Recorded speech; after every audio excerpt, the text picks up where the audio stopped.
tout le monde, j'avais envie de faire mon intro en style vlog, ça fait changement, c'est plus naturel. Écoutez, je vais m'asseoir, puis là je déménage bientôt, beaucoup d'informations, je déménage bientôt, fait que c'est la dernière intro dans...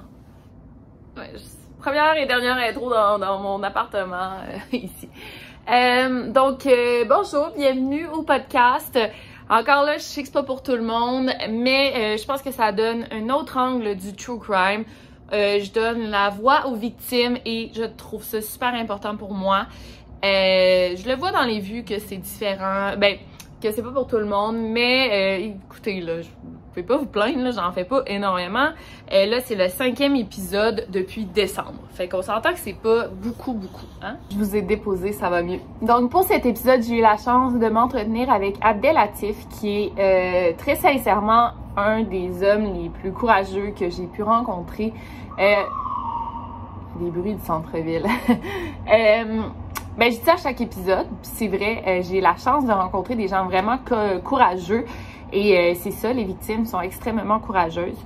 Et bon, Abdelatif, c'est un homme qui s'est fait enlever ses enfants, qui a été victime d'un enlèvement parental. Et moi, depuis mon tome 2 de Garder l'œil ouvert, j'ai parlé d'enlèvement parental avec Henrik Teton, qui lui s'était fait kidnapper son fils par sa femme japonaise. Lui, c'est un Danois qui habite à Toronto, donc canadien. Et sa femme est japonaise, elle leur a enlevé leur fils. Et cette histoire m'avait tellement touchée. Et ça l'a vraiment donné une autre vision des enlèvements parentaux. Moi, je prenais ça au sérieux, évidemment, mais je voyais ça, j'étais dit, c'est une chicane de famille, ça va se régler. C'est ça que je me disais toujours dans les enlèvements parentaux. Et bien vite, en entendant ces histoires comme celle d'Abdelatif et celle de Henrik, que c'est loin d'être ça, c'est carrément des tragédies. Et il y a beaucoup de victimes d'enlèvements parentaux. Et vous allez entendre l'histoire d'Abdel, ça vaut la peine de l'entendre. Abdel est encore très... Là, je dis Abdel, c'est Abdelatif. Il est encore très touché par ça. Plusieurs reprises dans le podcast, ils font en larmes carrément. Et même celle qui s'occupait du son au studio était comme « Victoria, comment t'as fait pour pas pleurer? » J'étais comme « Ouais, je sais pas comment j'ai fait. » là. J'étais vraiment en mood intervieweuse. Puis j'étais comme « Je vais pas pleurer. » Mais en tout cas, c'est très touchant. Et j'aimerais aussi qu'on aborde ce podcast sans jugement. Trigger warning, à un moment, je trouve ça important de mettre des photos parce que la femme, l'ex-femme de Abdelatif l'accuse d'une chose et on a des preuves à l'appui pour montrer que c'est faux. Et elle l'accuse de l'avoir battu, frappé. Et il y a les photos qui prouvent que non, c'est pas vrai. En fait, on l'explique très bien dans le podcast, mais je vous le dis rapidement. En fait, elle dit qu'il l'a frappé au visage. Quand on frappe quelqu'un au visage, on va avoir des ecchymoses, des bleus. Et sur les photos, on voit clairement qu'elle a des brûlures. Il y a beaucoup d'autres choses comme ça qui prouvent que cet homme est innocent de ce qu'on l'accuse. Et vous allez voir, là, c'est un shit show. L'enquête qui a été faite, cet homme, moi, je pense qu'il a été victime de racisme aussi dans l'enquête qui a été faite ici à Montréal. C'est quelque chose là de très frustrant, très décourageant. Bref, je parle beaucoup, j'ai hâte que vous voyez ça, c'est très touchant.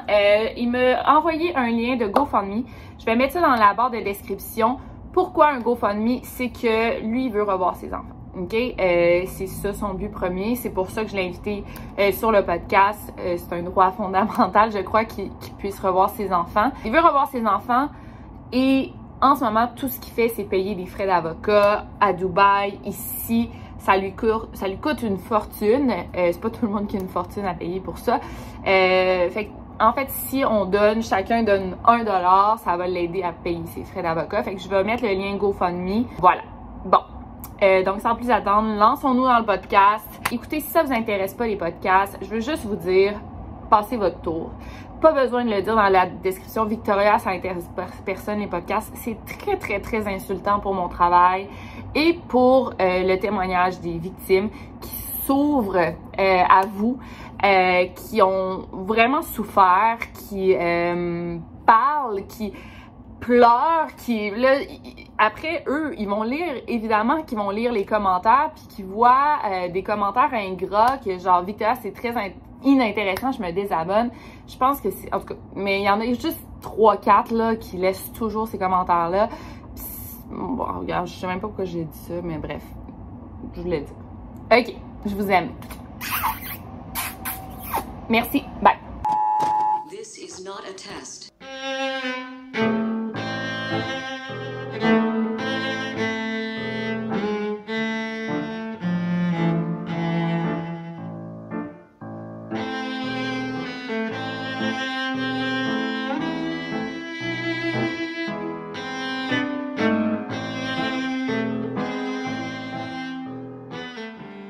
Bonjour Abdelatif, ça va bien? Bonjour, merci. Oui, merci de venir ici et de nous confier ton histoire. J'ai reçu, tu m'as envoyé tous les documents, je me suis plongée, comme je t'ai dit tantôt, je me suis plongée dedans. J'avais tout lu un petit peu, là, ce matin, je me suis plongée, puis je suis pas mal au courant là, de qu'est-ce qui s'est passé. C'est assez fou. Fait que, juste pour mettre en scène, pas mettre en scène, mais juste pour raconter un peu, toi, tes enfants se sont fait kidnapper. Oui. Enlevé. C'est un enlèvement ouais, parental. Exactement. Mais c'est un kidnapping. Oui. Est-ce qu'ils sont portés disparus à l'heure actuelle? Alors, portés disparus, non, ils ont été localisés en 2018 à Dubaï, aux Émirats. Okay. Et après ça, Interpol a pu avoir l'autorisation de faire une visite sociale sur le territoire émiratien. Okay. Il faut savoir qu'entre les Émirats et le Canada, ils n'ont pas des accords d'extradition sur... en fait, ils n'ont que des accords commerciaux, en fait. Okay. Donc, la démarche de Interpol est très limitée, malheureusement. Et mon ex-épouse a pu aller à un seul rendez-vous, mais les autres, elle n'a pas donné de signe de vie. Et est-ce qu'ils sont dans le... Je sais qu'il y a l'accord de la Haye ou de la Haye? Non, pas du tout. Malheureusement, les Émirats ne font pas partie des conventions de la Haye. OK. Et donc malheureusement, donc on doit en fait engager un avocat là-bas sur place et donc on doit tout recommencer à zéro. OK. Fait que ça... Bon, OK. Bon, on va commencer du début. Ouais. Vos enfants ont quel âge en ce moment? Zineb, maintenant, elle a 7 ans. Mm-hmm. Ryan, je pense qu'il doit avoir ses 5 ans maintenant. 5 ans. Ouais. Et au moment des faits, quand ils se sont fait enlever, c'était... Alors, au moment des faits, Ryan, je pense qu'il avait, en 2016, 2 ans et demi, je pense, et Zineb devait avoir les 4 ans. Ouais, 4 ans. Il faut savoir que, bon, l'histoire, en fait, a commencé par une relation sentimentale, amoureuse, et il y a eu comme un coup de foudre de cette personne. Et donc, j'ai été présenté par un réseau d'amis. À l'époque, moi, j'habitais en France. Elle habitait au Canada. Et donc, après, de fil en aiguille, on a échangé, on s'est rencontrés au Maroc, et puis on a décidé de se mettre ensemble. Et donc, j'ai émigré au Canada en 2013. Et après, de 2013 à 2015, donc après, on a appris à se découvrir et puis on a commencé la vie de mariage ensemble. Okay. Et donc au tout début, ça allait. Et puis au début, il y avait un peu des comportements un peu d'ordre moral, un peu des mensonges, etc. Mais bon, je ne prenais pas au sérieux. Et puis, Elle, pardon, est marocaine, mais ça fait longtemps qu'elle vit au Canada? Oui, alors on est tous deux d'origine marocaine, Okay. mais ça faisait longtemps qu'elle vivait au Canada, je pense que ça faisait 11 ans. OK, parfait. Pardon. 11 ans qu'elle... Okay. Ouais. Ça faisait 11 ans qu'elle vivait au Canada, et puis voilà, donc petit à petit, la vie de mariage, on commence à vivre ensemble, et donc après, c'est vrai qu'il y a eu des éléments déclencheurs, c'est vrai que c'était des petits mensonges par-ci, par-là, mais au début, c'était pas bien grave pour moi, et après, ça commence à être de plus en plus être sérieux. Et donc là, je me suis dit, c'est pas normal pour quelqu'un qui reflète l'éthique, qui reflète la morale, etc., qu'elle soit autant contradictoire. Et donc voilà, j'ai dû vivre avec ces éléments-là, mais sans me dire que ça allait poser problème. En fait, pour moi, je me suis toujours dit, ouais, ça fait partie du mariage. Ouais. On est là pour grandir ensemble, etc. Donc, je suis pas aussi un homme parfait aussi, parce que j'ai mes propres défauts aussi, donc vice-versa. Donc, on instaure une tolérance, quoi. Et donc, au fur et à mesure, donc, elle a menti pour un collier. C'est parti pour des choses très banales, en fait. Hein. Donc, c'était un collier de mariage, et puis elle a commencé à m'accuser, moi. Et le fait qu'elle m'accuse, moi, que c'est moi qui l'ai perdu, là, ça a commencé à me dire non, c'est dangereux d'accuser son propre mari. Ben oui. De dire que c'est toi qui l'as perdu à l'aéroport quand tu es parti en France. Donc là, Vous accusez de l'avoir volé? pas volé, de dire l'accuser, elle m'a accusé comme quoi que c'est moi qui l'ai ramené en France. Alors que je sais que non. Mais non. Okay. Je sais très bien pourquoi je vais l'amener en France, pour quelle raison. Ouais. Et après, j'ai découvert beaucoup plus tard qu'en fin de compte, c'était elle qui l'a vendu. Ah, okay. Elle me l'a avoué beaucoup plus tard, mais trop tardivement.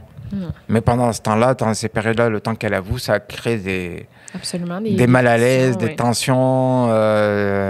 J'ai remis en doute complètement la personne, en fait, mon mariage. À cette époque-là, il y avait Zineb qui était très jeune, elle avait 2 ans. Après, il y avait Ryan qui avait 6 mois. Donc, il y a toute... je divorce pas, qu'est-ce que je fais?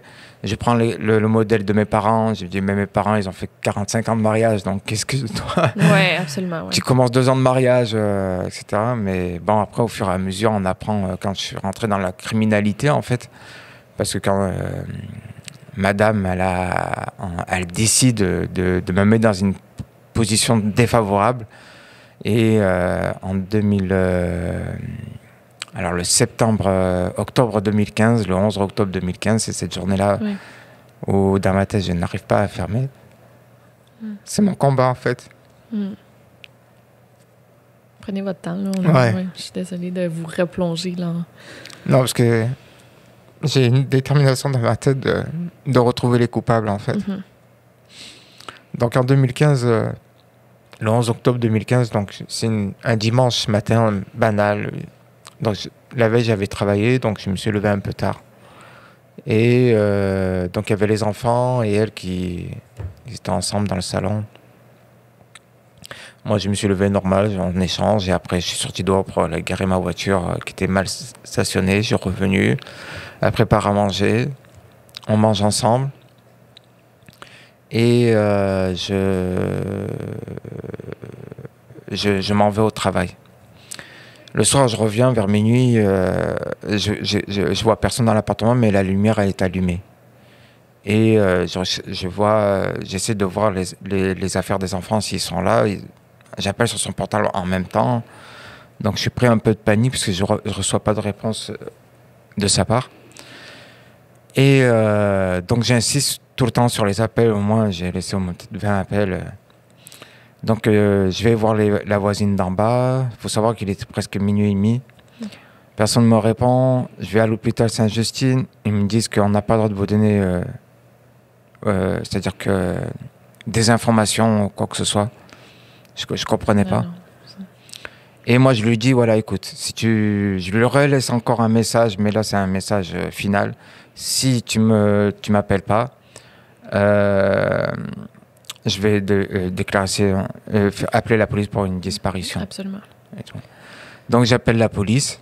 Et la police, je donne mon identité, les enfants, etc. Et puis, même pas 20 minutes plus tard, ils me rappellent pour me dire que votre femme et vos enfants, ils sont en lieu sûr. Et que j'ai pas le droit de savoir où ils sont. Mais par contre, un enquêteur va me voir. Et là, je me dis non.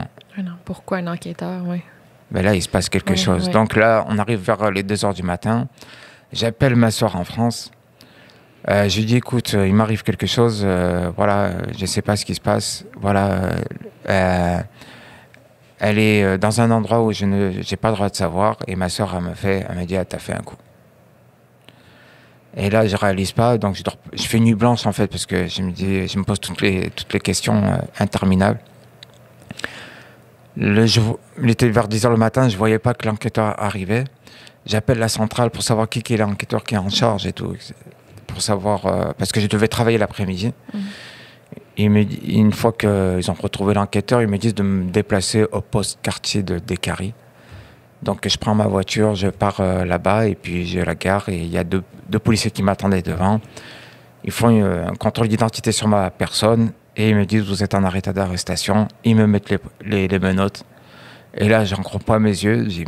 Pourquoi, genre, qu'est-ce que j'ai fait? Pour moi, c'est un déni de réalité, quoi, complètement. Ouais. Donc, je reste abasourdi. Ils me disent que je suis accusé de violence conjugale, agression sur mineur et incitation à des actes sexuels. Donc, moi, dans ma tête, automatiquement, j'ai essayé de chercher quel mineur que je connais. Et je dis, mais je connais pas de filles qui ont 16 ans, ni même 18 ans, je fréquente personne, quoi. Mais non. J'ai dit, mais d'où ça sort tout ça? Donc ils me mettent dans la voiture de police, je pars dans un endroit où j'arrive pas à identifier. Je suis gardé en garde à vue et puis vers quelques heures plus tard, il y a l'enquêteur qui vient m'interroger. Donc il m'explique, il me pose des questions, comment ça a été ma journée de dimanche, etc. Je lui parle.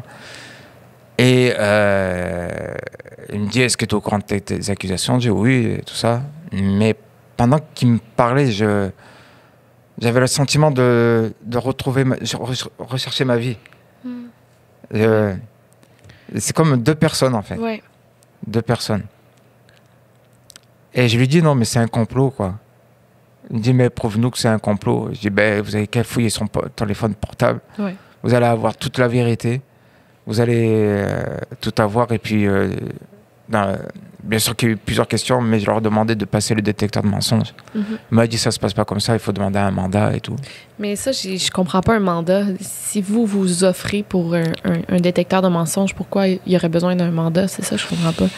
Je sais pas, il y a même, à l'heure actuelle, Victoria, j'ai beaucoup d'interrogations, j'ai pas de réponse parce que il y a eu un déni pour moi, une injustice au niveau de l'enquête. Oui, absolument, oui, il y en a vraiment une. Et pourquoi je dis ça? Parce que bon, c'est vrai que je vais pas dire que le Québec est moins fort en termes d'enquête par rapport à la France.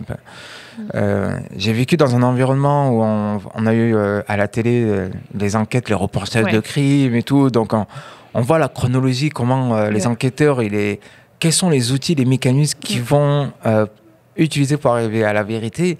Mais moi, de mon côté, rien. Non, rien. Nada. Non. C'était basé que sur des phrases. Et pensez-vous, je sais pas si je veux vous poser, pensez-vous que vous avez été discriminé? Aujourd'hui, oui, je peux le dire. Ouais. Ah oui, là, aujourd'hui, je peux le dire. Au début, non, parce que je voulais pas partir dans un truc de racisme. Ouais, de racisme. Mais déjà, j'étais choqué, traumatisé, déjà. Ouais. Bon, j'avais foi à la justice. J'étais obligé d'avoir foi à la justice. Je me suis toujours dit, dans le processus de ces professionnels, de l'enquêteur jusqu'au juge, forcément, il y en a un qui va mentir. Ouais. Soit l'enquête va aboutir à la vérité, ou soit, si ça bloque, ça veut dire qu'il y a un enquêteur, ou dans le processus, il y en a un qui ment, qui bloque tout. Voilà. Ouais. Et c'est ce qui est arrivé, quoi. Oui, non, c'est vrai. Voilà. Donc, pour revenir aux accusations, donc moi au début, je sais de quoi je suis accusé, mais je ne connais pas du tout ce qui s'est passé ce dimanche 11 octobre. Donc quelques semaines plus tard, je fais mes 3 jours de prison, après on me relâche, et après je rencontre mon avocat une semaine plus tard ou 2 semaines plus tard, ma sortie de prison. Donc le 11 octobre 2015, le mois de novembre, je la rencontre. Et là, il y a le rapport, le témoignage de mon ex-épouse. Ouais. Et là, on voit, c'est une scène de crime, mais terrible. Donc, coup de poing, elle dit qu'elle a reçu des coups de poing, des coups de pied, c'était violent, quoi. Les enfants aussi, qui ont été pris à partie. On a retrouvé ma fille avec une brûlure derrière le dos. Elle a dit à la police comme quoi qu'elle m'a retrouvé dans les toilettes avec ma fille, avec mon sexe sur sa bouche. Donc, quand moi j'ai lu ça, j'étais terrifié. Dégoûté aussi, j'imagine. J'ai eu peur pour mes enfants, ma fille, parce que là, c'était réel. On a brûlé le corps de ma fille. Est-ce qu'il y avait des photos? Ils n'ont pas pris de photos, c'est là. OK. C'est là le problème. Il y a plein d'hommes d'ombre qu'on connaît. On n'arrive pas à savoir. Voilà, que j'ai pas mes réponses actuellement. Mais c'est marqué. J'ai les rapports cliniques de l'hôpital de Sainte-Justine, comme quoi qu'il y a une brûlure de 3 cm. Ah, mais il y en a une, OK. Il y en a eu une pour de vrai. Ah non, il y en a eu une pour de vrai, ouais. Donc, moi, mon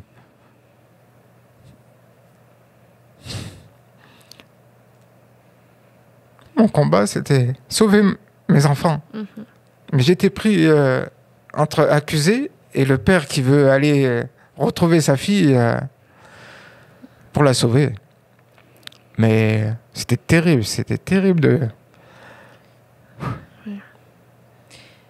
Est-ce que vous aviez de la famille ici Non. qui pouvait vous aider? Non. J'avais personne, j'étais face à moi-même. J'étais constamment au téléphone avec ma famille en France. C'est OK. Je remercie ma sœur de m'avoir apporté un soutien inébranlable. Après, bien sûr, j'ai eu des soutiens aussi au niveau du travail. Petit à petit, j'ai eu des rencontres des rencontres humaines. Des vrais Québécois qui m'ont apporté un soutien énorme. Et en même temps, j'ai pu découvrir la culture du Québec. Donc voilà. C'était... Donc là, vous faites face à ces accusations terribles que vous êtes chamboulé. Qu'est-ce que là, vous dites à votre avocat? J'ai jamais fait ça. Ben oui, je suis innocent. Ouais. Ouais. Puis ça, c'était toute cette scène de violence. C'était le... elle disait 11 octobre. 11 octobre. Ouais. Mais vous aviez un alibi. Vous étiez pas là cette journée-là, non? Alors, elle, en fait, elle a tout fait pour que ça se passe le matin. Quand elle raconte, ça s'est passé le matin. OK. D'accord? Donc moi, forcément, j'étais là le matin. OK. Donc après, elle dit, je suis parti à 4 heures de l'après-midi. Vous étiez parti à quelle heure? À 2h54. OK. Ben... Parce que j'avais le traçage Google. Vous savez, quand vous êtes connecté à votre boîte Gmail, Ouais. vous êtes tracé, en fait. Oui. Mais elle, elle a confirmé que je suis sorti à 4 heures 4 heures de l'après-midi. Bon, ben, Et c'était impossible, mais j'étais à 4 heures. Et je devais être à 4 heures opérationnellement au travail. Bon, vous avez une preuve. Oui. OK. Et là, la police a fait quoi de ça? Ils s'en sont... Bon, ça n'a pas de sens, là. C'est ça, ça n'a pas de... Bien, en tout cas, là, vous avez dit, parce que là, moi, j'ai vu après le rapport, vous avez passé le polygraphe. Comment vous en êtes venu à passer le polygraphe et prouver que vous êtes... Ben, la DPJ, en fait... Ouais, là, il y a eu les rencontres de la DPJ. Exactement, parce que c'est racontez-moi. la DPJ qui commence à m'énerver. Ouais. Elle commence à me prendre au chantage. OK. C'est-à-dire, on a tes enfants, si tu veux les voir, passe le détecteur de mensonges. Il faut savoir qu'à l'époque, comme j'étais traumatisé, les avocats, les premiers avocats me disaient non, non, passe-le pas, tu vas le rater, tu vas... Mais tellement que la DPJ a menté sur mon dossier, parce que j'ai eu une prise en charge par la DPJ, par les services de la DPJ, qui a été aussi encore une autre violence, parce que en fait, ça a été 10 fois plus violence.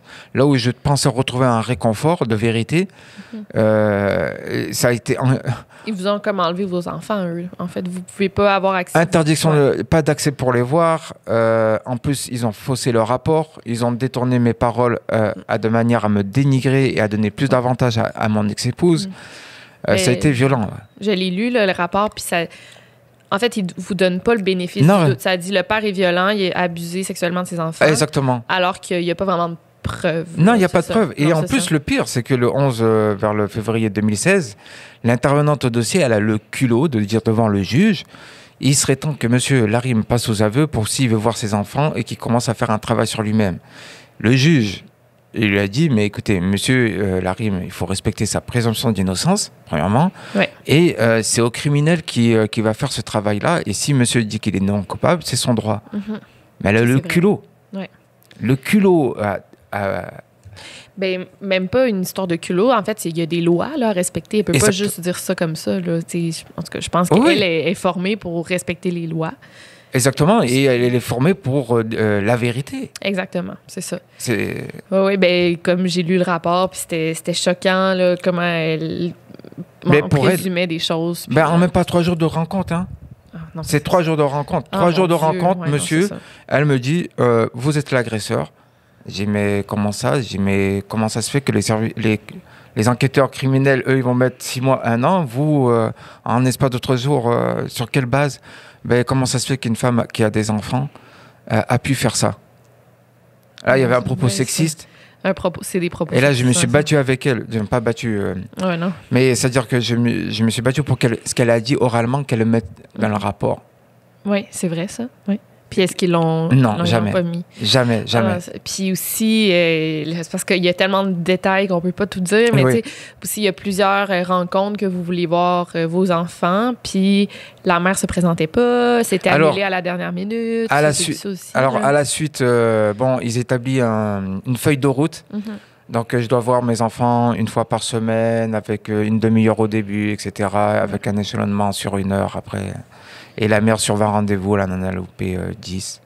Donc, il n'y avait pas de coopération de sa part. Après, plus tard, j'ai su qu'elle avait eu des clashs avec des intervenants. OK. Donc, ça, c'est des choses que j'ai pas su. C'est beaucoup plus tard au procès de la DPJ que j'ai su qu'il y avait des problèmes relationnels. Mais tout ça aurait dû les alerter, parce que moi, je les ai toujours alertés. Hein. Ouais. Faites attention. J'avais l'impression qu'ils prenaient cette histoire comme... J'ai l'impression que c'était des enfants immatures. Non, c'est dangereux, ce qui arrive. Elle peut prendre la fuite. Oui, ben c'est ça. Oui, c'est ça.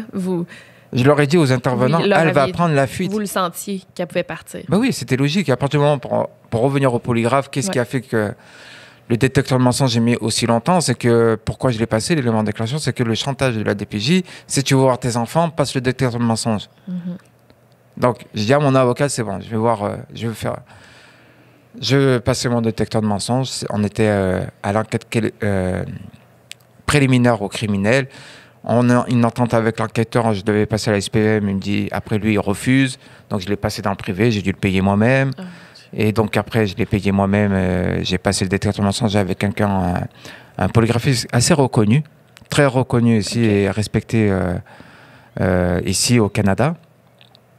Donc voilà, je l'ai passé et puis je mentais pas sur toutes les accusations que... Il y a les 3 rapports, là, puis c'est bien écrit. En noir et blanc, et ne ment pas. Et donc là, ça a commencé, et c'est comme ça que j'ai dit aux intervenants, mais vous allez voir, quand je vais passer le détecteur de mensonges, tout va changer. Et elle risque de prendre la fuite. Parce qu'ils m'ont demandé pourquoi, qu'est-ce qui va prendre la fuite? Ben, le détecteur de mensonges. Tout va changer. Parce que là, elle aurait peur de perdre la garde, là, en fond. Perdre la garde, et puis... Que vous puissiez reprendre la garde, en fond. Ben, que je reprenne la garde, c'est très grave ce qu'elle a fait. Oui. C'est des fausses accusations, mettre en danger. Fait que là, elle pourrait aller en prison à cause des fausses accusations. Et en plus, j'ai eu d'autres accusations, des plaintes.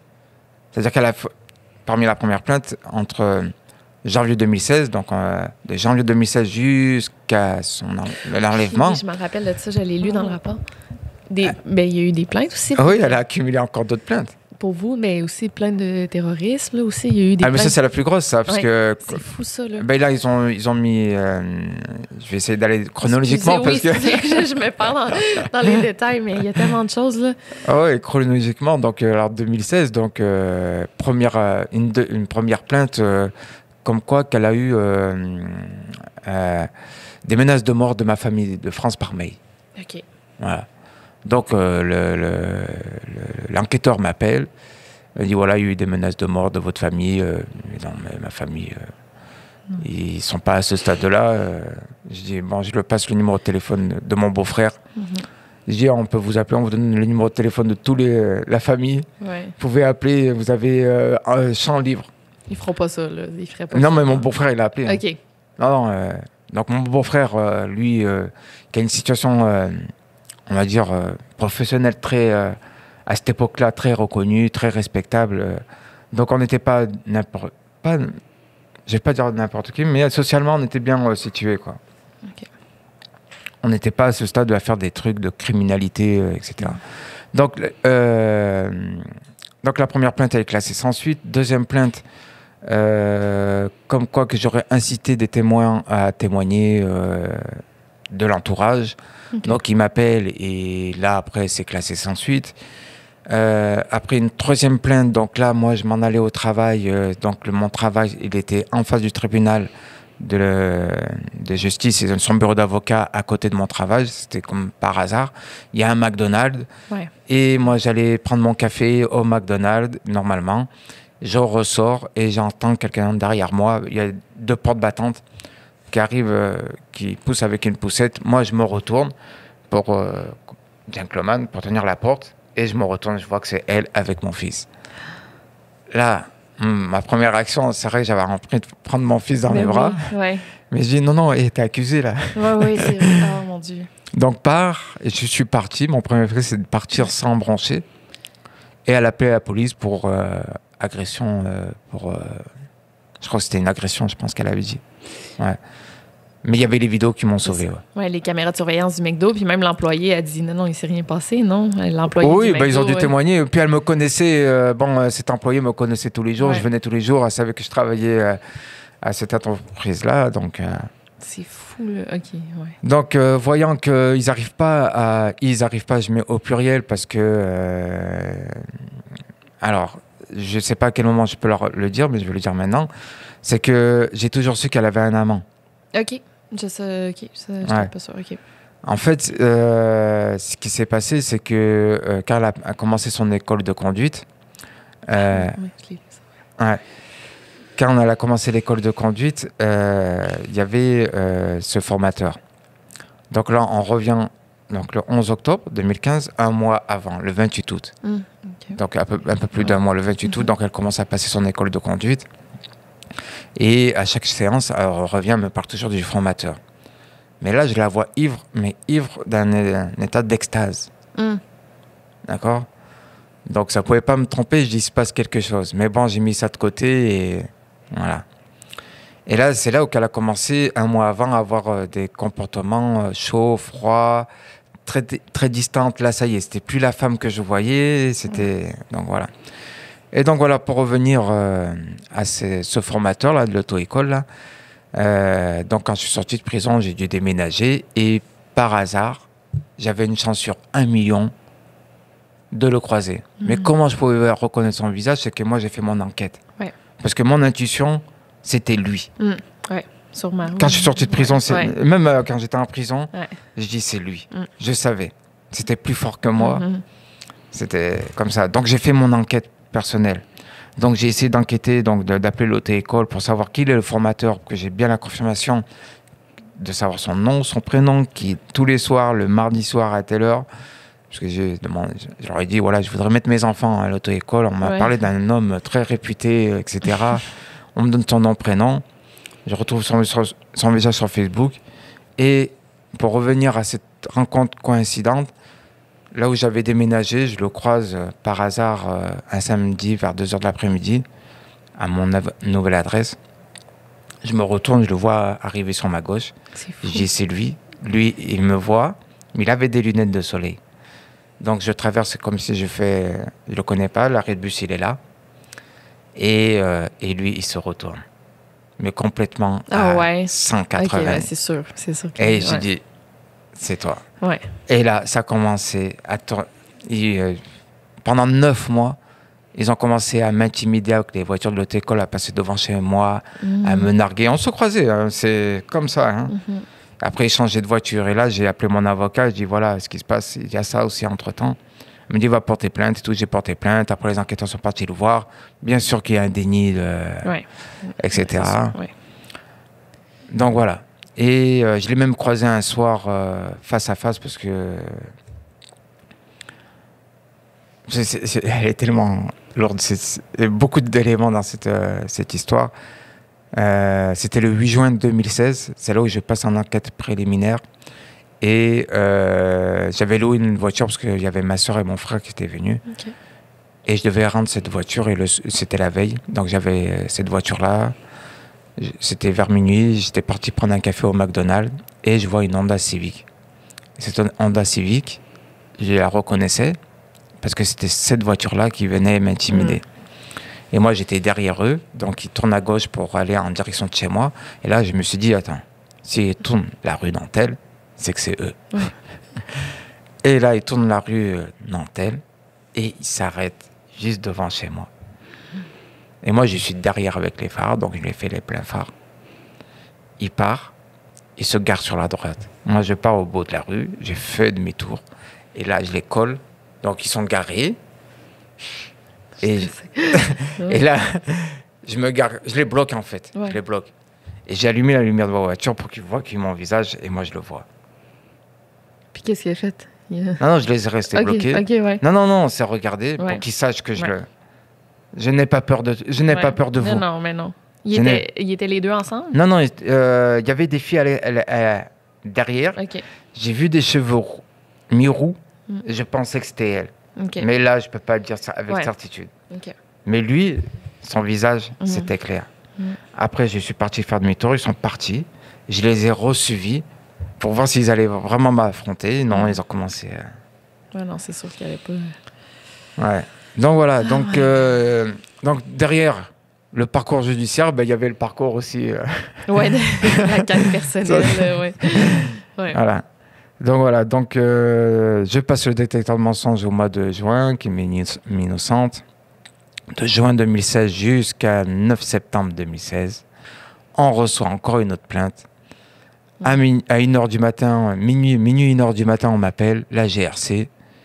C'est fou, la GRC, là, c'est pas rien. Là. Ah ouais, la GRC m'appelle. Vous êtes monsieur Larue? Oui, j'ai dit, vous êtes qui? On est la GRC.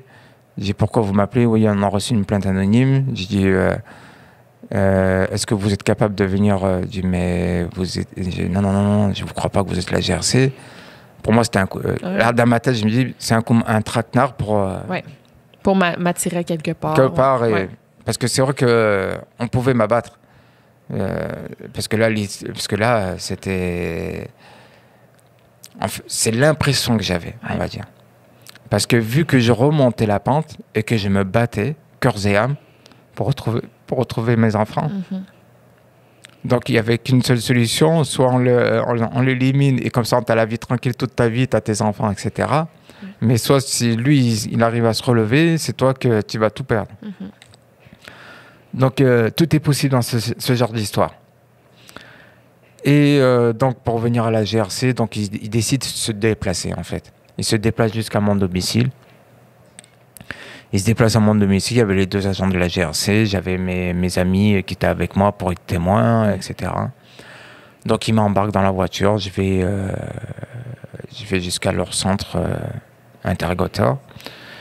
Et donc ils commencent à me poser des questions. Donc voilà, ils me disent de quoi je suis accusé, donc de participer à un réseau djihadiste, de participer à la mafia française, de faire du blanchiment d'argent entre le Canada et la France. Okay. Et que j'allais commettre un attentat d'ici 3 jours à l'hôpital juif. Mais ça n'a pas de sens. Est-ce qu'il y avait des preuves? Comment ils ont trouvé ça, genre, cette information-là? Ben, c'est une plainte anonyme, donc après, Il y a quelqu'un qui a juste dit ça, puis eux, ils doivent enquêter, en fait. Exactement, oui. Okay. Et puis bon, ils doivent recevoir... Bon, après... J'avais pas tous les tenants aboutissants des documents qu'ils avaient, mais quand ils me faisaient l'interrogatoire, ils avaient des documents. Wow. Ils avaient des documents. Mais bon. C'est fou, là. Ouais. Et donc... Vous deviez être genre, qu'est-ce qui se passe? On veut ma peau. Ben oui, vraiment. On veut ma peau. On veut m'enfermer pour toujours. Pour toujours, ouais. oui, c'est ça, oui. C'est vraiment fou, là. Ah oui, on essaie par tous les moyens. Et en plus, c'était le contexte du terrorisme à l'époque. Oui. Le terrorisme battait son aile, quoi, avec la Syrie. Absolument. Wow, ça l'Irak, fait tellement peur, là. Ah oui. Et moi, j'ai eu peur parce que si je me retrouve les mêmes types d'enquêteurs que l'autre, ouais, mais là, la j'étais GRC, foutu. c'est une autre game. Là. La GRC, me semble, sont mieux moi, je suis pas formés. convaincu. Ouais, je sais pas, mais on va voir. Ouais, je suis pas convaincu parce que c'est inné d'être enquêteur. Ouais. C'est inné. Soit vous êtes un Samaritain ou vous ne l'êtes pas du tout. Ça, c'est vrai. Il y a des gens qui ont la soif de vérité. C'est comme ça. Ils vont au détail près. C'est vrai. C'est des chasseurs. Voilà. Donc, que vous faites partie du FBI ou CIA, c'est quelque chose que vous avez en vous, c'est inné. Voilà. Ouais. Après, on vous apprend des méthodes, il n'y a pas de problème. Mais c'est inné à la personne. C'est une vocation. C'est une vocation, quoi. Absolument, ouais. Donc, moi, j'ai eu peur que, voilà, j'imagine. Je me suis dit à la fin de l'interrogatoire que je tombe comme cet enquêteur, quoi. Que... ça n'a pas de sens. Et puis, quand on a fini l'interrogatoire, Dieu merci, ils m'ont dit, Monsieur Larry, ne vous inquiétez pas, on a regardé votre dossier, vous subissez un harcèlement. Ah, mon Dieu, OK. Voilà. Ils l'ont vu tout de suite. Là. Tout de suite, ouais. OK. C'est un harcèlement que vous subissez. Ouais. OK. J'ai ouf. Mais j'étais lessivé, quoi. Lessivé, ouais. Ouais, lessivé. Ouais. Lessivé. J'ai dit là... Et je dis après. Alors, il y a des PJ qui embarquent suite à cette accusation. Ils cherchaient vraiment à savoir si j'étais un terroriste. L'agente au dossier, très sournoise, elle cherche à avoir le numéro de téléphone de l'enquêteur de la GRC. Ben, OK, ben go. Moi, je serais genre go, parlez-lui. Non, mais elle essayait tout Ouais. arriver à toutes ses fins, me détruire. Ah, mais elle est pas bonne. Non. Ah non. Là, aujourd'hui, bon, je vais beaucoup mieux. Ouais. C'était, pour moi, une harceleuse. Ouais, une harceleuse, ouais. C'était une harceleuse. Et elle... Tu sais, quand t'es traumatisé, ben, c'est un peu comme ce plexiglas, tu vois. Tu vois les gens, tu les écoutes, mais tu réalises beaucoup plus tard leurs phrases. Ouais. C'est de l'humiliation. Ouais. Je leur souhaite pas qu'un retournement sur leur âme, mais un jour, ils vont comprendre ce qu'ils ont fait. À des citoyens innocents qui ont cherché des lettres, vous les avez écrasés. Et ça, c'est inacceptable. C'est pas... J'ai l'impression qu'elle jouait avec moi. Elle est pas du tout consciente, quoi. Et l'enquêteur, lui aussi, pareil, hein, c'est des gens qui sont dans un déni, un jamais en fautisme. Après, je me suis posé plein de questions. Parce qu'il y a eu un Français aussi, pareil, qui... Ah, je ne me rappelle plus de son nom. C'est un Français d'une cinquantaine d'années qui était marié avec une Québécoise. Et le petit gamin, il est mort dans la baignoire. Okay. À une heure précise, tard dans la nuit. Et ils disent que c'est une noyade. Et après, lui, le père convaincu, non, que c'est la mère qui l'a tué. Okay. Donc les rapports d'autopsie ne portent pas, aucune notion du doute sur la mort, les conséquences. L'autopsie de l'enfant, comme quoi qu'il est mort, pour eux il est mort naturellement. Le père prend le dossier, il l'amène en France et les coroners en France disent non, le fils, il est mort, comment ça s'appelle, avec un étranglement. Oh, ok. Avec la continuation d'une noyade, etc. Okay. Donc pour eux, c'était clair, c'était la mère. Puis ils peuvent faire de quoi après? Est-ce qu'ils peuvent faire quelque chose si le Québec dit une chose et la France dit une autre chose? Ah ben, ils devaient avoir un grand procès en France. OK. Donc il y a des paysages, le procès en France, mais le Québec a tout bloqué. Donc là, c'est encore... en suspens. Mais après, il y a comme l'affaire Tariq Ramadan, donc pas le fond de l'histoire, quand il est accusé de 4 ou 5 plaintes de viol par plusieurs femmes. Mais c'est pas le fond de l'histoire, hein, je parle. C'est les méthodes d'enquête. Ouais. Au bout de 6 mois, les enquêteurs, ils arrivent à savoir avec l'ordinateur, avec les SMS et tout, que la première plaignante ment, etc. Donc on arrive à savoir qu'il y a des personnes politiques dans le dossier qui sont... C'est quoi ça? C'est où ça, cette... Tariq Ramadan, c'est un théologien musulman. Ça s'est passé? Non, en France. En France. Ok, pardon. En France. Je sais pas pourquoi. Ouais. Ok. Donc, qui a été accusé par plusieurs... plusieurs femmes, ok. Plusieurs femmes hein, consécutives, c'est énorme, énorme. C'est vrai, c'est sûr que c'est... En tout cas, non, je sais pas. Ben non, on s'aperçoit, là, c'est en cours, là. Ah, ok, mon Dieu, je sais pas pourquoi je suis pas au courant de ça, mais... C'est en cours, non, c'est très... Waouh, c'est vraiment... il dit qu'il a bien eu des rapports avec consentant, mais pas de viol. Ok. Jamais de viol. Ok. Oh, je sais pas. Je crois que il a eu avec une ou deux partenaires, mais les autres c'était des plaintes éphémères. Mais les enquêteurs, en fait, ils ont arrivé à dire ben non, t'étais à la gare du Nord tous les jours, t'étais pas à ton mariage. Toi, ils vont pousser. Ben ça dépend tellement parce qu'il y en a des enquêtes ici qui sont super impressionnantes. Il y a des enquêtes en France qui sont vraiment pour avoir enquêté, avoir lu sur des affaires en France. Il y en a qui sont tellement mal faites, puis des enquêtes qui sont mal faites ici. J'en ai conclu. Ouais. Ça dépend des enquêteurs. Non. J'en ai conclu, c'est quand le dossier devient public. Ouais. Quand le dossier devient... La SQ... Ça, c'était le service de police de Montréal? SPV, ouais. Ouais. La SQ est très bonne. Les services... les sécurités... Ouais, c'est ça. La SQ, très, très bonne. Les petits corps de police là, de la ville sont moins bons dans les enquêtes. Peut-être, je sais pas. Mais il devrait pas. Il devrait pas avoir de moins bon entre la SQ avec. Non, c'est une enquête. Mais non, mais une vie ne vaut pas un budget. Non, mais je suis vraiment d'accord. Il n'y a pas besoin d'avoir 1 milliard ou 3 milliards pour arriver au terme d'une vérité. Non, il suffit des bonnes âmes. Ouais. Des bonnes personnes qui vont dans le bon sens, qui se posent les bonnes questions, qui osent remettre en question la plainte. Surtout, bon, on voit les photos. Bon, Mais là, ça, on peut en parler. On peut en parler, oui, parce que... La photo. Là, je veux juste avertir mes abonnés. Je vais mettre la photo, mais on va voir si on peut la mettre. Là. Oui, vous allez parler à votre avocat. Là, mais ouais. trigger warning, si la photo, c'est... Vous pouvez avancer le bout de la photo si vous voulez pas la voir, mais je vais mettre des photos des blessures qu'aurait vécu, qu'aurait Mon subi ex-conjointe, ouais. son ex-conjointe. Vous allez voir par vous-même que c'est clairement pas provoqué par l'ici plaignant. C'est ça, plaignant? Ouais. Non, en tout cas. L'accusateur. L'accusateur, oui, c'est ça. Vous allez voir. Là, je vais les mettre juste ici, vous allez voir dans l'écran. Mais racontez aussi cette histoire. Là. Ça, c'est fou. Là, moi, ce qui m'intrigue maintenant, là, aujourd'hui, c'est que quand au moment où je suis accusé, donc ils font un transfert de sa déposition de tous les dossiers à mon avocat. On a juste le rapport, mais on voit pas les photos. Parce que moi, ce qui m'intéressait, c'est de voir les photos. Mais oui. Et les pièces, parce qu'ils parlent de la preuve. On dépose la preuve. Quand tu dois faire une comparution, on dit, mais quelle preuve qu'ils ont, etc. Donc, on a eu 7 mois pour avoir ces photos. 7 mois, oui, c'est fou. C'était long. Ouais.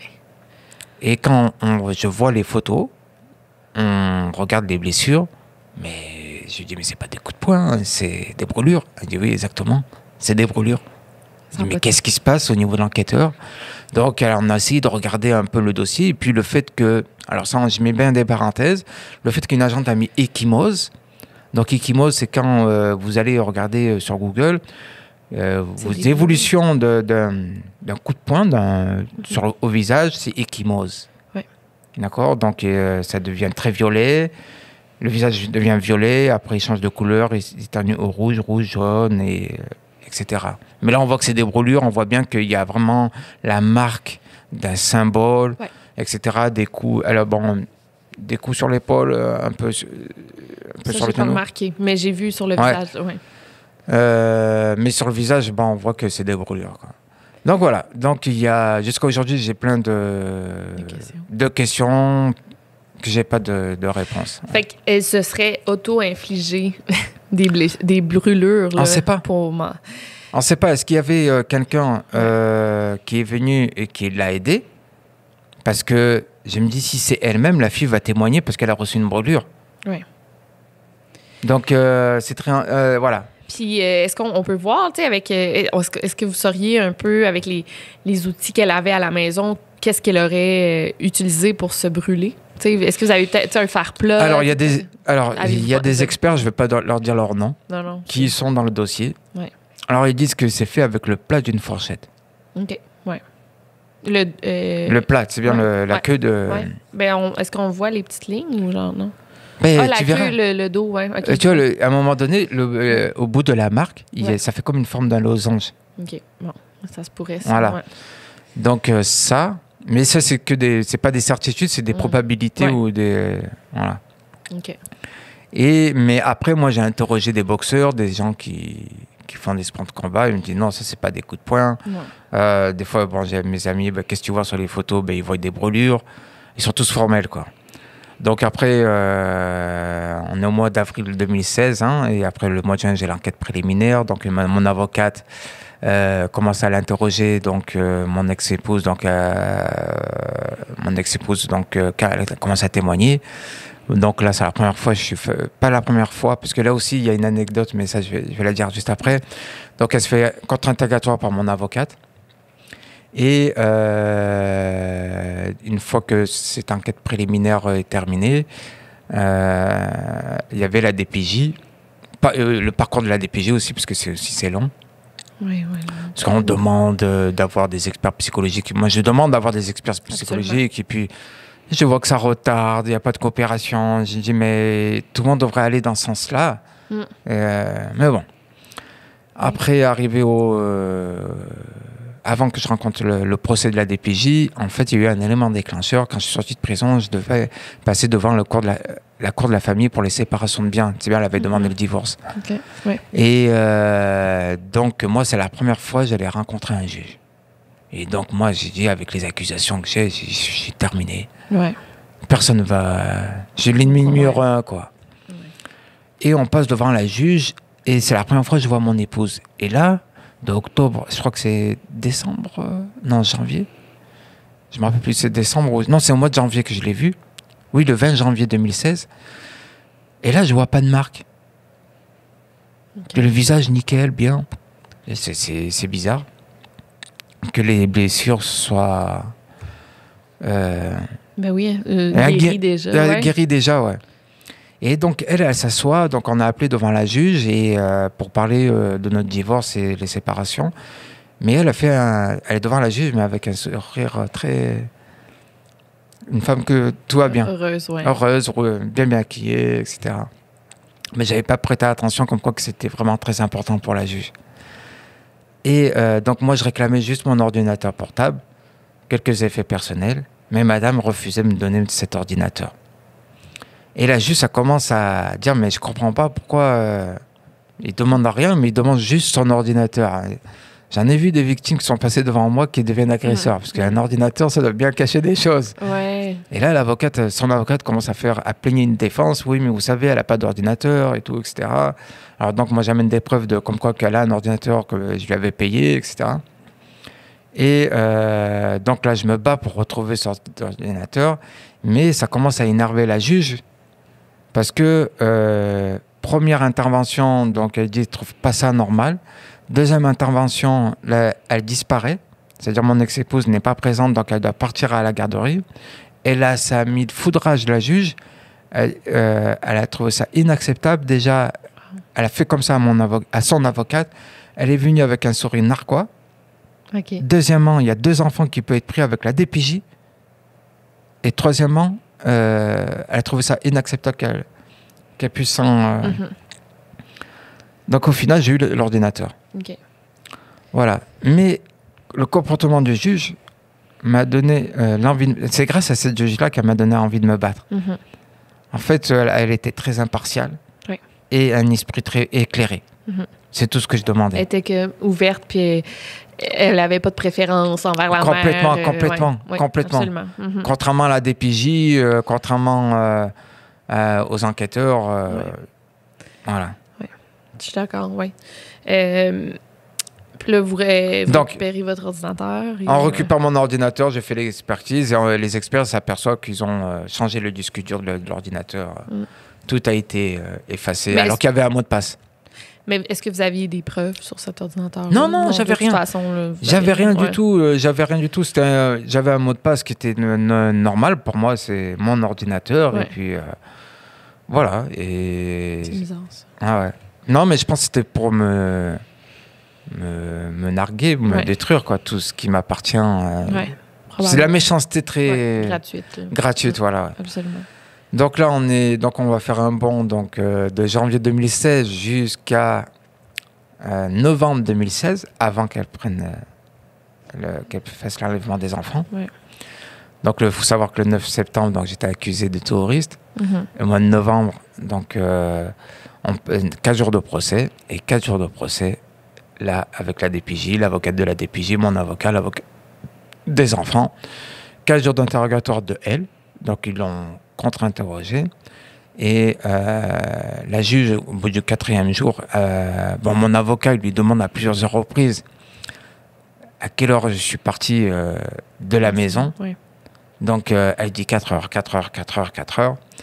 Et la juge au dossier, donc, elle voit les photos. Et là, elle lui pose des questions. Elle lui pose une question: combien de coups de poing vous avez reçus? Mon ex-épouse, elle dit, je ne sais pas. Elle dit, entre 0 et 10. Combien de coups de poing vous avez reçus? Je ne sais pas, 5, 6. Mais madame, vous n'avez pas de bleu. Oh. C'est bon, c'est bonne la juge, hein? Ouais. OK. Quand j'ai dit ça aux enquêteurs, ils étaient foudrage. Ah ouais? Ah oui, parce que j'ai demandé à rencontrer le lieutenant, le superviseur. Oui, le lieutenant. Je me rappellerai toujours de cette discussion. Un déni de vérité. Mais vraiment, ils m'ont pris vraiment pour... Parce que moi, j'étais traumatisé, donc j'avais pas de... Mais vraiment pour un con, quoi. Mais là, elle a dit ça, vous avez pas de bleu, puis elle a dit quoi? Elle a répondu quoi? Ben, elle ne pouvait pas lui répondre. Ouais. Parce que C'est une juge, oui. c'était une juge. Oui, OK, c'est bon, mais elle peut pas répondre. Ah OK. ouais. Ben non, mais là, c'est des preuves matérielles. Ouais. Là. Fait que- Difficile à argumenter. Puis le lieutenant... Oh, excusez, je passe du coq à l'âne. Non, mais non, non. OK, Il y a... fait que Ah, c'est- non, mais alors, moi, alors, attends. Ouais. Il y a un élément qu'il Ouais. fallait savoir, c'est que la DPJ, l'intervenante, m'a fait croire qu'ils avaient vu l'interrogatoire de ma vidéo à la SPVM. OK. Mais je m'aperçois qu'ils n'ont rien vu, en fait. OK. C'est-à-dire que l'intervenante, pendant ce temps-là, ni la DPJ n'a vu les preuves matérielles. Ça n'a pas de... Ben, il y Et aurait... elle part, Ouais. et la DPJ m'accuse directement. Il est l'agresseur. Non, ça n'a pas de sens. Ça n'a pas de sens. Ouais, non, ça a Quand vous regroupez tous ces professionnels-là, c'était un acharnement. Pour enlever la garde des enfants, c'est grave, là. Tu sais, c'est grave. Me détruire Ouais, même, ça. c'est me détruire. Ouais. Est-ce que le fait que j'étais un arabe? Est-ce que le fait d'être un arabe avec l'image musulman? C'est ça. C'est L'homme je me musulman demande. barbu qui frappe sa femme, le stéréotype qu'on... Ouais. Je me le demande, c'est ça, je me demande, oui. Ben, là, aujourd'hui, oui. Ouais. On se... Ouais. Ouais. Et après, donc, une fois que les 4 jours de procès sont passés, donc elle devait suivre un plan, une feuille de route, des rendez-vous, et la juge m'autorise à revoir ma fille. Wow. OK. Donc moi, j'avais ordre de visite sur mon fils, mais elle autorise que je revoie ma fille. Ah, c'est génial, ça. OK, mais pourquoi il y a une différence entre le fils et la fille? Mais parce que je pouvais être un danger pour ma fille à l'époque. OK. Parce qu'il y a une brûlure. Ouais, oui. Il y a une brûlure. Donc, soi-disant que la Zineb, elle est traumatisée, etc. Et moi, je leur avais dit, toujours au DPJ, mais non. Même moi, vous allez voir, elle va courir après moi, elle va être contente. Oui, mais non, ça veut rien dire. Des fois, les enfants, ils sont amoureux de leur agresseur. Oh mon Dieu, Seigneur. Je dis, alors, quoi que je fasse, je suis perdu. Ouais, vraiment. Vous voyez, c'est très violent, toutes ces phrases-là, connectivement, et même... ça, Émotionnellement, oui, c'est ça. c'est violent, c'est d'une violence inouïe, quoi. Il faut être fort pour encaisser tous ces coups et de savoir qu'on a des faces en face de nous très cruelles. Oui, vraiment. Ouais. Fait que là, vous avez l'autorisation de revoir Revoir votre ma fille, donc, et mon fils aussi, sur visite supervisée. Les deux, là. Non, juste mon fils. Après, ma fille, ça sera avec, je pense, visite supervisée. OK. Voilà. Donc, vous êtes très heureux. Bah oui, je suis très heureux. Parce que c'est tranquillement, puis après, ça peut être à temps plein, là. Tu sais, Exactement, Ouais, exactement. ouais. Et en plus, l'intervenante, il faut savoir que avant que le procès commence, donc le jour J, elle me dit je commence à avoir des doutes sur votre ex-femme. Bon. C'est maintenant que vous vous réveillez. Bon. Wow, OK. Et Ouais. mais elle était manipulatrice parce qu'elle me donnait le semblant, à la fois je suis votre allié, pas votre allié. Je coopère, mais en fait c'est comme si avec moi elle cherchait les informations, donc elle arrivait très amie. Et après, ennemi. Ami, ennemi. Ouais. Ami, ennemi. Elle peut aussi se revirer sa veste de bord. Peut-être qu'au début, elle vous voyait comme Non, mais... un agresseur, puis après dire « mais je suis plus sûre. Elle a le droit. » Non, c'est pas ça. Je sais pas. C'est même pas ça ce que j'explique. Oui, elle a le droit. Ah, ouais. Non, elle a le droit de se tromper, il n'y a pas de problème. Ouais. Non, il n'y a pas de problème. Mais c'est la manière comment elle fait pour chercher, subtiliser des informations et pour se retourner contre moi. C'est très très malsain. Ouais. Et elle l'a fait jusqu'au procès, puisqu'à un moment donné, bon, quand j'ai vu que ça revirait de bord contre mon ex-femme. Bon, dans les couloirs, elle revient vers moi. J'ai dit, il me faudra me protéger. Elle me dit, dans quel sens? Parce que c'est par rapport à son amant. Parce que c'est incapable de tout. Et elle est partie. Donc, on repart devant le juge. Elle est partie raconter à son avocat, à mon ex-épouse, vous avez demandé une protection. Dans quel sens? Et là, je regarde, l'intervenant, elle n'avait pas le droit de faire ça. Non. Non, jusqu'au bout, elle était méchante. Ouais. Non, alors, j'enchaîne sur les événements juste après le procès. Elle avait une feuille de route, mon ex-femme, elle devait respecter. Et l'intervenante au dossier, donc pas celle, c'est une travailleuse sociale, donc elle devait faire le suivi. Première semaine, pas de nouvelles. Donc là, on sort le 19 novembre. Première semaine, pas de nouvelles. Deuxième semaine, pas de nouvelles. Je dis, il se passe quelque chose là. Oh, réveillez-vous là. Donc, elle m'a dit, mais vous pensez quoi? Je dis, mais c'est grave, là. Et on a passé 4 jours de procès, là. Tout est possible, là. Elle peut prendre la fuite. Et donc, la travailleuse sociale, je vois qu'elle ne se réveille pas. Et je l'appelle l'intervenante au dossier. On était vers le 13 décembre. J'ai dit, là, il se passe quelque chose, là. Il faudrait peut-être se réveiller. Elle me voulait dire quoi? Il se passe quoi? Et là, ça me choque. Je suis resté bloqué, je raccroche. Qu'est-ce que je fais? Je porte plainte parce qu'à l'époque, j'habitais à Longueuil. Okay. J'appelle le poste de police de Longueuil, je porte plainte. Ils m'ont dit, non, c'est pas ici, il faut que tu portes plainte. C'est à Montréal, il faut taper à Montréal. Et de suite, la GRC m'appelle. C'est comme ils ont su, c'est tout, ils savent tout, quoi. Ils m'appellent, je dis, voilà, je pense qu'elle est partie du pays. Après, j'appelle l'enquêteur au dossier. L'enquêteur au dossier, lui, je le vois qui traîne les pieds. Je dis, monsieur, il faut vraiment, cette fois-ci, enquêter. Go là. Et il m'a appelé 2 heures plus tard, comme quoi qu'elle est sortie du pays. Oh mon Dieu. Oh, ça n'a pas de temps. Ouais. Elle est sortie du pays. Donc, il me dit qu'il est passé par la frontière terrestre de New York. Et New York, Égypte. Donc, à ce moment-là, l'intervenante, donc il faut que la DPJ sort du dossier pour que je puisse avoir les pleins pouvoirs de pouvoir continuer mon dossier au niveau international. Alors pourquoi j'insiste, il faut que la DPJ sorte jusqu'au bout. L'intervenante. Donc on va au poste de police pour qu'on porte plainte pour enlèvement et un mandat de ramener de la part de la DPJ. À cette époque-là, je ne savais pas qu'elle était partie en Égypte. Non. À ce moment-là, ouais. Je ne savais pas. On est au poste de police. Le policier prend la plainte et me demande, à ton avis, elle serait où? Je ne sais pas. Là, l'intervenante, en ce moment-là, me pose plein de questions. À ton avis, elle pourrait partir dans quel pays? À vrai dire, je ne sais pas. Si elle va au Maroc, c'est pas possible parce que j'ai toute ma famille là-bas. Elle serait dans la merde. Dans la merde, quoi. Ouais. La France, j'ai non, là aussi. Je pense Dubaï. Est-ce qu'elle a de la famille là-bas? En France? À Dubaï? Non. Non. Okay. Non, mais c'est le réseau. Parce que pour moi, derrière tout ça, c'est un réseau. OK. Avec tout ce qu'elle a fait, le scénario, tu vas dire ça à la police, tu vas dire que tu as reçu... tout le procédé qui a été établi pour m'incriminer, elle a été entourée par des professionnels. OK. C'est pas des gens qui sont à leur premier coup. OK. Parce que parce que elle, en fait, bien sûr qu'elle avait des problèmes mentaux. C'est vrai que de l'ordre moral. Je savais qu'elle peut être très méchante, d'accord, mais elle était naïve. Oui. D'accord. Elle aurait pas. Mais exactement. Ouais. Donc elle était entourée de gens qui étaient capables à créer des histoires. Ils n'étaient pas à leur premier coup. Parce que pour donner l'idée de brûler le corps d'une fille, d'un bébé, ça venait pas d'elle. Ça venait bien de quelqu'un d'autre. Mais savoir qui l'a fait, je ne sais pas. Voilà. Donc, on revient au poste de police avec l'intervenante. Et donc, elle me pose plein de questions. Dans quel pays, etc. Je ne sais pas du tout. Je ne sais pas.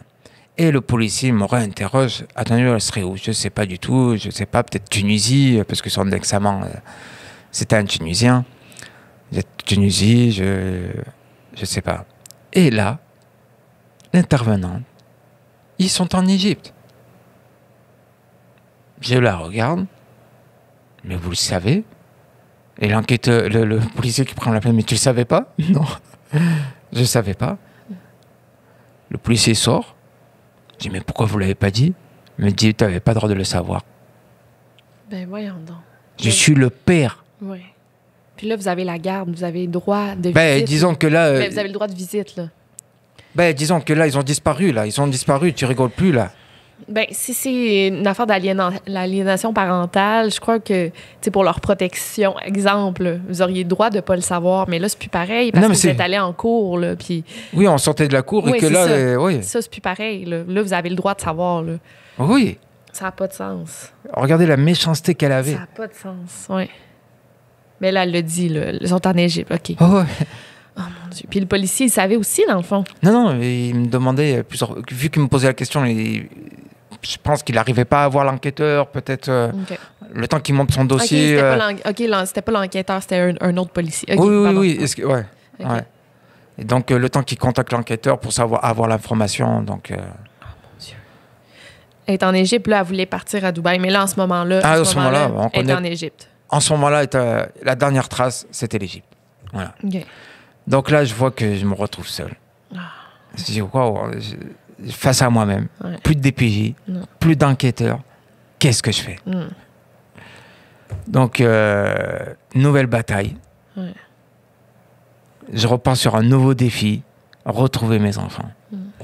Voilà. Donc, j'étais sonné, quoi. Ouais. J'arrivais pas à y croire. Est-ce que vous pourriez faire affaire avec des enquêteurs en France? Non, ça n'a pas rapport. Non. Après, bon...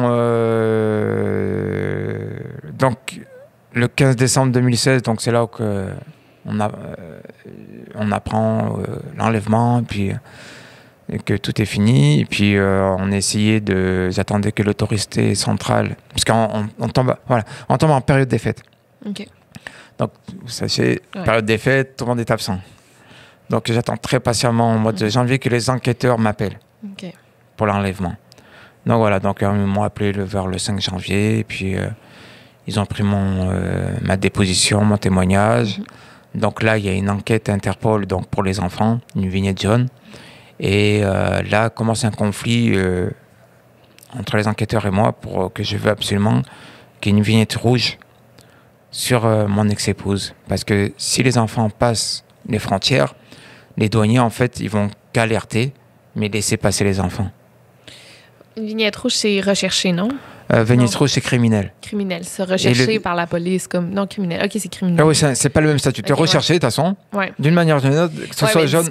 Mais jaune, c'est un enlèvement, non? Jaune, c'est ça. Puis c'est ça. rouge, c'est criminel, c'est ça? Exactement. C'est comme wanted, non? Wanted, c'est ça. Ouais, c'est ça. OK, ouais. Donc, ce qui est arrivé, et puis elle a fait l'Égypte, Oman. Les douaniers ont avisé Interpol comme quoi que les enfants, ils sont passés à la frontière d'Oman, qui sont sur le territoire. Ils ont laissé passer. Oui. Ils peuvent pas les arrêter. Non. Je savais pas ça. Non. Parce que la loi dit bien que pour que les enfants soient... et en plus, détenus. Il faut que... alors, il y a une autre chose, c'est qu'il faut que les pays soient signataires des... Oui, il faut qu'ils soient signataires entre deux pays. Il faut qu'il y ait des conventions qui ont été... Oui, j'avais déjà entendu ça. Voilà. Donc, s'il n'y a pas de convention entre ces deux pays, donc ils peuvent laisser passer. Mais si elle est recherchée criminelle, si la personne est recherchée criminelle, ça pourrait me faire barrage, etc. Mais bon. Voilà. Donc, un conflit... C'est pas un conflit. Voilà, un désaccord, on va dire, entre la SPVM et moi. Donc, moi, je monte mon dossier de loi. Comme quoi je veux cette vignette rouge. Et puis, finalement, il y a eu cette vignette rouge. OK. Est-ce que vous avez fait monter votre dossier à la GRC? Non. C'est pas la GRC. Toujours, je passe par l'enquêtrice. Ouais. Et après, il y a le directeur de la SPVM. Je pense qu'il y a tout un... OK. Mais la police du Canada, c'est... vous n'avez pas... Alors, comment ça se passe par la suite? Donc, Enfants Retour Québec embarque. OK, Enfants Retour, oui. Oh, oui, parce que... à qui je remercie beaucoup, parce que... Parce que j'étais seul. Et franchement, c'est un organisme pour moi, humain. Ils m'ont donné beaucoup d'aide, de soutien. Et notamment, je ne sais pas si je peux dire son nom, mais M. Bergeron. OK, oui. M. Bergeron qui a été constamment avec moi au téléphone. Parce que j'étais tellement sous le choc à chaque fois, il a toujours reçu mes appels. Et voilà, c'est un très bon soutien. Donc après... je suis marraine pour Enfants Retour, vous saviez, non? Ben, je l'ai su. Okay, pas... J'adore, moi, cet organisme. Je suis vraiment fan. Je suis contente. OK, je ne savais pas qu'ils vous avaient aidé. C'est super. Ben non, Enfants Retour Québec, après, ils viennent dans le dossier. Et puis, c'est eux qui chapeautent, en fait, entre la SPVM et la GRC. OK. Donc, c'était un support juridique, émotionnel, psychologique.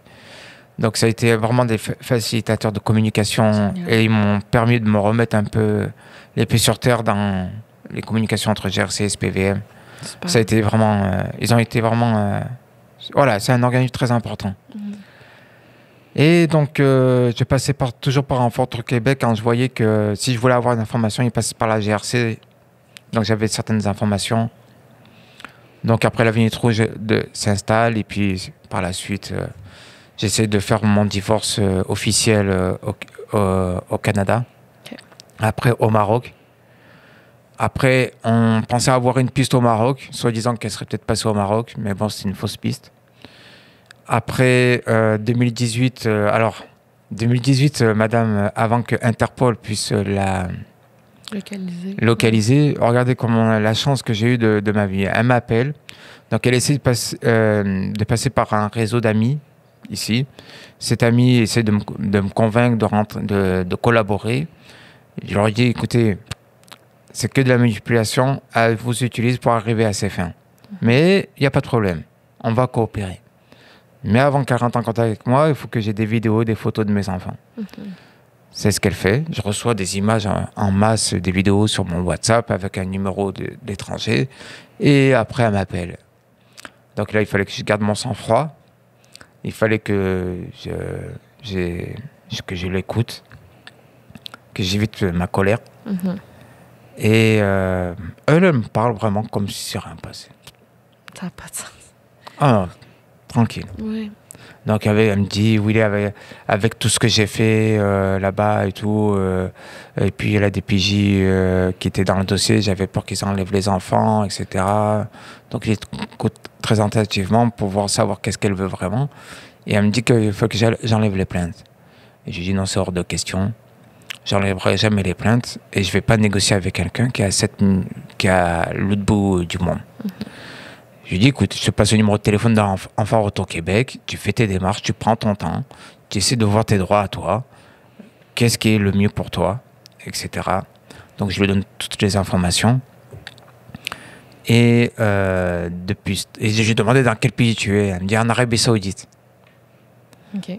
Et moi, je lui dis, je te crois pas. Ouais. Disons, moi, c'est pas que je lui dis que je te crois pas, mais parce que juste avant, je lui dis, ce serait temps pour toi de coopérer parce que tu vas retrouver, premièrement, ta liberté et tu pourras voyager où tu veux, à Dubaï, etc. Ouais, tu vois. c'est bon.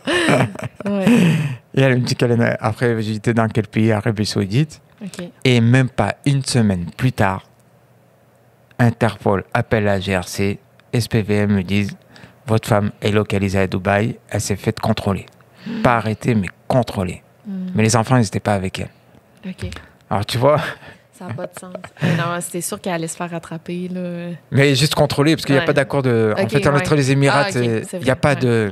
Mais déjà, les Émirats, déjà, ça fonctionne très, très bien. Hein, la communication, contrôler, hop, Interpol, aviser, ça va très vite. Hein. Donc, voilà. Et puis, maintenant, mon combat, maintenant, c'est de pouvoir récupérer ces enfants. Donc, c'était en 2018. Hein.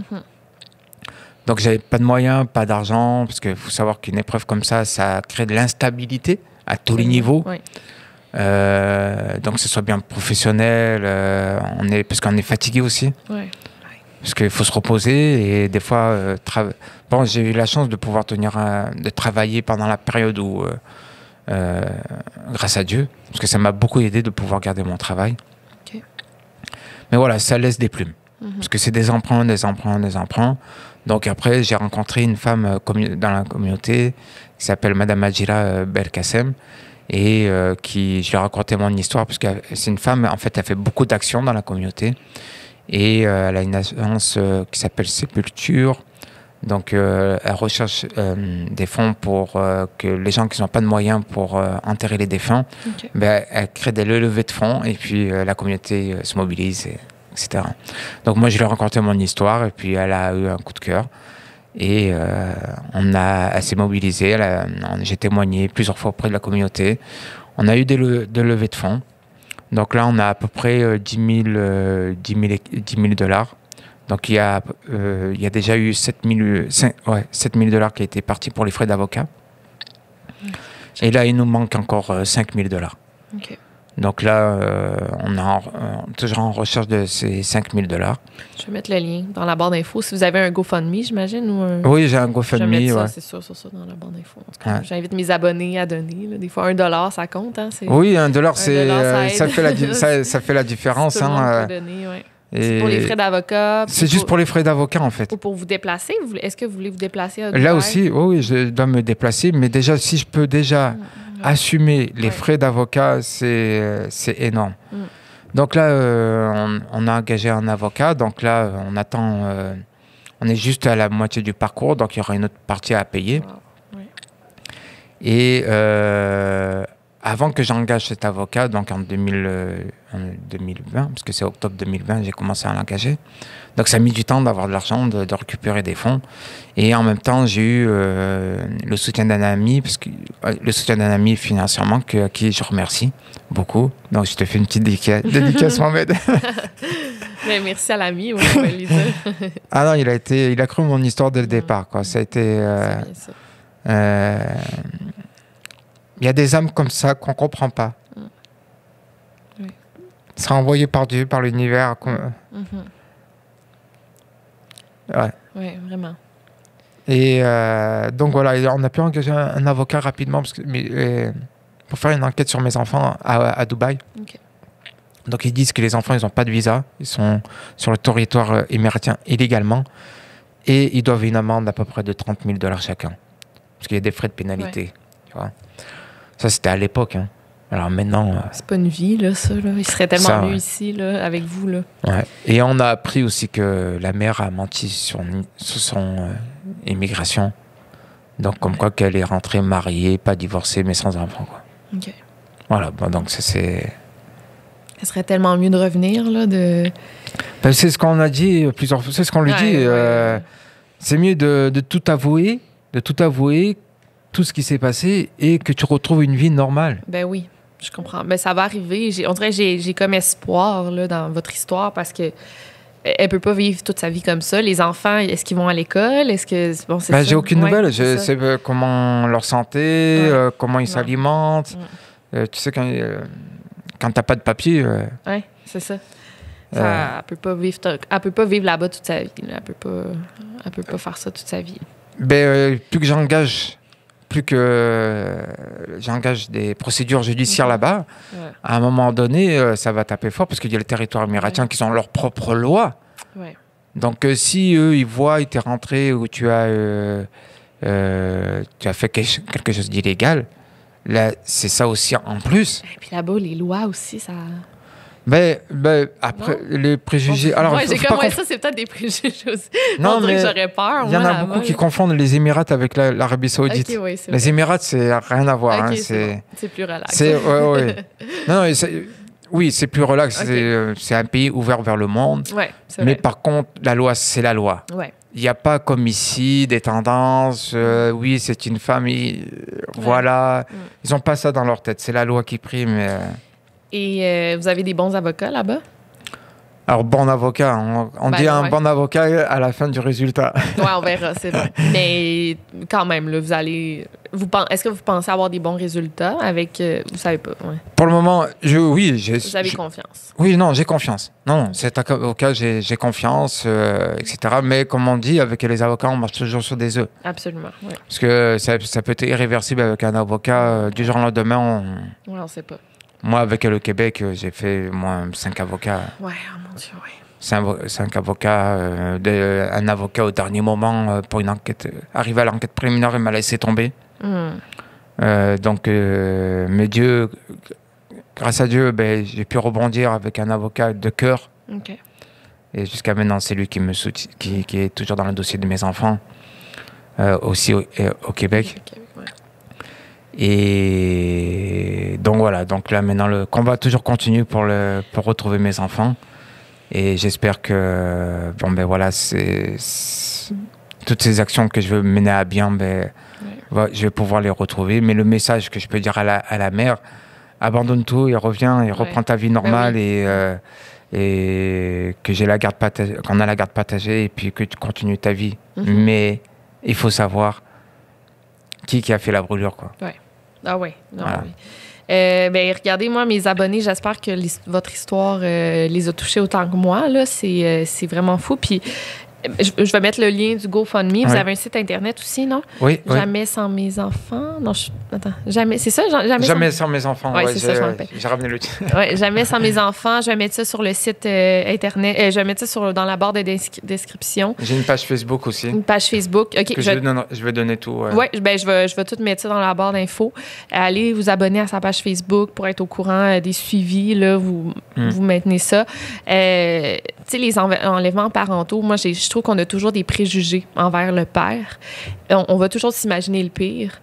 Il a sûrement fait de quoi, mais c'est pas ça. C'est pas tout le temps ça. C'est pas tout le temps ça. Non. C'est vrai qu'il y a des préjugés de la société au niveau sociologique. C'est vrai qu'on a toujours mis en position la femme faible, un esprit faible, etc.